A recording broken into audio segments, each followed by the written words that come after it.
បាទជំរាបសួរបងប្អូនទាំងអស់គ្នាថ្ងៃនេះយើងមកស្វែងយល់អំពីការងើបពីគេងម្ដងតើយើងងើបនៅម៉ោងប៉ុន្មានល្អនេះគឺជាការវិភាគនៃការងើបពីគេងខាងក្រោមនេះជាការតារាងពេលវេលាភ្ញាក់ពីគេងនិងរបៀបរស់នៅរបស់អ្នកពេលវេលាភ្ញាក់ពីគេង Right Tarot របៀបរស់នៅរបស់អ្នកម៉ោងភ្ញាក់ពីគេងស្ថានភាពរបស់អ្នក5:00ម៉ាស៊ីនគ្មានអ្វីអាចបញ្ឈប់អ្នកបានទេ6:00ផ្នត់គំនិតមហាសេដ្ឋី7:00មនុស្សពេញវ័យដែលមានការទទួលខុសត្រូវ8:00ស្តង់ដារសកលដូចមនុស្សទូទៅ9:00ភាពតានតឹងស្រាលចាប់ផ្ដើមមាន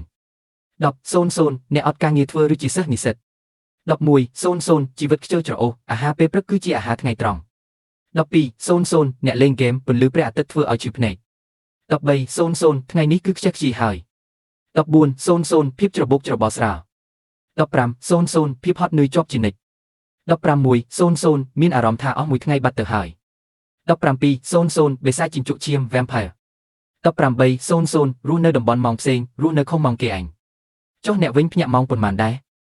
តើអ្នកចង់ឲ្យខ្ញុំជួយរៀបចំការវិភាគសម្រាប់ម៉ោងភ្ញាក់ពីគេងណាមួយជាក់លាក់ដើម្បីឲ្យអ្នកទទួលបានផលិតភាពការងារខ្ពស់ដែរឬទេបាទសូមអរគុណចំពោះការតាមដាននិងស្វែងយល់អំពីសុខភាពជាមួយនឹង page របស់ខ្ញុំបាទជាចុងក្រោយសូមឲ្យបងប្អូនជួយ like ជួយ share និងជួយ comment ដើម្បីស្វែងរកនូវអ្វីថ្មីដែលបងប្អូនចង់បានខ្ញុំនឹងព្យាយាមធ្វើវាដើម្បីបងប្អូន